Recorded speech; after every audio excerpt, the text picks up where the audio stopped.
जब एक student law करके अपनी इंटर्नशिप करने जाता है, उस केस में उसके लिए कोई ये नई बात नहीं है कि उनके सीनियर्स उनको कई बार कोर्ट में एब्सेंट होने की वजह से उनको पास ओवर या एडजॉर्नमेंट लेने के लिए कह देते हैं।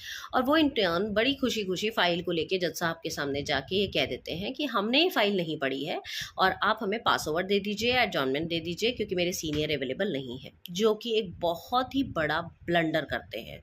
जी हाँ, जज साहब के सामने जाकर ये कहना कि मैंने ये फाइल नहीं पढ़ी है, आपके करियर प्रोस्पेक्ट के लिए एक बहुत ही बड़ा ब्लंडर साबित हो सकता है। क्योंकि बीइंग अ लॉ स्टूडेंट और इंटर्न, आपके लिए उस फाइल को पढ़ के जाना, उसके एविडेंसेस, उसके फैक्ट्स, सारी डिटेल्स पढ़ के जाना और पीछे के ऑर्डर्स पढ़ के जाना बहुत ही इंपॉर्टेंट है। आप कभी भी ब्लैंक जाके कोर्ट में खड़े नहीं हो सकते। सेकेंड थिंग इज, आप कभी अपने सीनियर के लिए ये ना कहें कि वो किसी और कोर्ट में बिजी है। या तो आपके पास उनका एक वैलिड रीजन होना चाहिए, या आप ये कह सकते हैं कि वो किसी हायर कोर्ट में बिजी हैं, या अपने किसी पर्सनल रीजंस की वजह से वो आज अवेलेबल नहीं हो पाए हैं। क्योंकि इस चीज़ को एक कोर्ट के इंसल्ट समझा जाता है।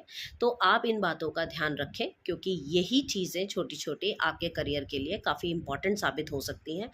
इस तरह की गलती मैंने बहुत सारे जूनियर एडवोकेट्स को करते हुए देखा है, और आप ना दोहराएं इसको, क्योंकि ये चीज़ें जानना बहुत ज़रूरी है। This is also a part of code of conduct. Stay tuned and follow my channel for more such legal knowledge.